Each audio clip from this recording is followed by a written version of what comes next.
Hello guys, TavHD here and welcome back to another video, and today I will be doing an unboxing of the LG 27UL500. This is a 27-inch 4K monitor by LG, of course.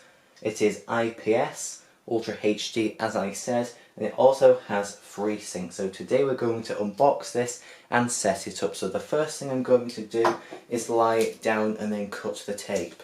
Okay, so as soon as you open the box, it tells you a few things here. It says don't put the screen on anything sharp like a screw. Then it tells you how to put the stand on. So let's take all of this out now, starting off with the stand. Okay, so let's move the flaps out of the way. And in the top of the box here we have the main part of the stand. I'll put that off to the side. We also have the neck of the stand. This is what attaches the monitor to the base. We have part of our UK power cable here, which is white, which will go with the colour scheme of the back of the monitor. We've got a little cap that goes onto the back of the stand. We've got the rest of the power cable, so this is just the transformer. There is a HDMI cable here. I assume this is probably about 1 metre long. And then we also have a DisplayPort cable. Now this is a very nice inclusion, as I don't actually have a DisplayPort cable. Right now my monitor's a HDMI and I'm using DisplayPort to HDMI adapters, but it will be nice to be able to use this DisplayPort cable. We also get an owner's manual on a disc here. This didn't come in any protection, so it is a little bit scratched, but we probably won't need this and it probably works anyway. There are 2 screws in this bag. I'm not exactly sure what they are for yet. And then we have a handling guide here. Some information about the wall adapter here. We get the instructions on how to set this thing up. And then we also get some more information here. Got even more documentation. These are the safety instructions. And then finally we've got the calibration report here. So it's very nice to see that they have checked this monitor and it should be calibrated perfectly so we get the best possible image quality. Okay, so now what I'm going to do is remove this polystyrene tray, and here is the monitor. I can see the back of it here. It's in a nice protective bag. So let's just try and lift this out. Okay, so here's the monitor. It is fairly big as it is a 27-inch panel. I'll lift this out.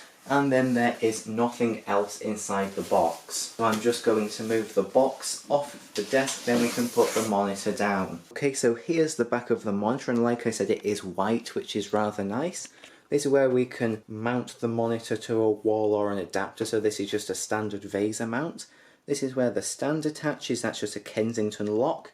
Then here are our inputs and outputs, so we've got DisplayPort in, 2 HDMIs, power in and audio out if you wanted to plug some speakers or headphones into this thing, and there's an LG logo up there with some plastic on it, so let's take that off. The controls for the monitor are controlled using this little joystick on the bottom, but once we've got the monitor turned on I will go through that. Okay, so now let's attach the stand. So the first part we need is the neck, and these 2 screws, I didn't say what they were for. These are to screw this onto here, so now let's do that. So I'm going to line up this part of the stand onto the top there, and then simply screw these 2 screws in just to secure it in place. Now I'm not going to put this plastic cap on because I might be taking the stand off to wall mount this at some point, but if you were going to put this on, it easily just slides on and clips on just to hide the screw. So the next part of the stand we're going to install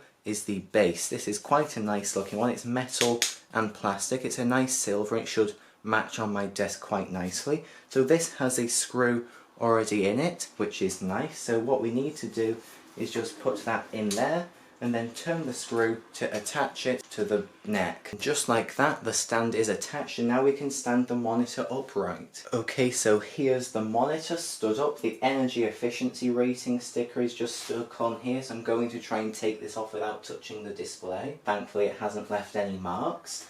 And what we can now do is we can adjust the stand. It doesn't have swivel or height, but you can aim it up and down. So I'm just going to leave it just like that for this demonstration. I'm now going to get the power cable out and I'm going to plug this into my laptop just to test it. Okay, so for the sake of this demonstration I'll be setting up the monitor with my MacBook Pro here, but eventually I will move it to my main setup.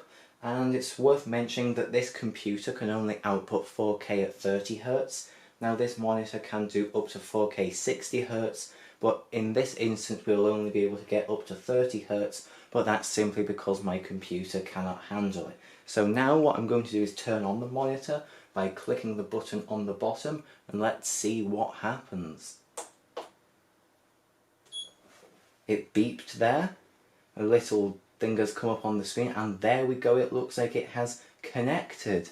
Okay, so here we are, the monitor is indeed working, and if we look here, it is being recognised by macOS as an LG HDR 4K display, which is right. I've set it up to use 3840 by 2160, which is the native resolution. And I must say that everything on this panel looks absolutely beautiful. Of course, everything's really small at the top because this is 4K. Sorry about the focusing here, but this looks absolutely amazing. So I'm just going to have a few minutes looking at it, then I'll come back and we can talk through the menus. Okay, so it's just been a little while. I've been having a play around. I just did a dead pixel test. I can't find any dead pixels on this, which is very good. And the colour accuracy looks very nice as well. So now let's have a quick look through the menus so we can work out how to use this thing. Okay, so first off, if we push the joystick to the left, that turns the volume down. If we had speakers plugged in, turning it to the right makes the volume go up. And we can also mute it by pulling on the stick forwards towards us, and then just click the middle button and then it goes. But then clicking it again brings up this menu. If we then push up, that turns the display off. So then if we click it again, it beeps and then comes back on. And then once it is on, we can then press the button again, and then we can go to the right, and that brings up settings. So in settings we've got quick settings where we can change the brightness, the contrast, the volume and the colour temperature. We've also got input. We then have picture, so we can change the picture mode and things like that. And then at the bottom we've got general, so we can change the language, our energy saving settings and that sort of thing. Okay, so now we're back at the bottom. We can also pull down on the joystick and bring up the picture modes. And we can go through the menu here and change the picture mode. So as standard it comes on custom. There's also vivid, HDR effect, reader, cinema, FPS, RTS, colour weakness. There's a lot of different ones here, but for now I'm just going to leave it on custom because I think that is the best one just for general computer use. Okay, so I think that is it for this video. I've managed to set this thing up with my laptop, and next I'm going to have to put it on my main setup. So in another video I will be tearing down my triple monitor setup, which consists of 3 Samsung 1080p monitors, and we're going to see if we can just use this single 4K one, and maybe in the future, if I do like this, I will buy a second one. So yeah, that will be a video at some point in the future, but for now I think that is it for this video. So thank you for watching, and I will see you in the next one. Goodbye.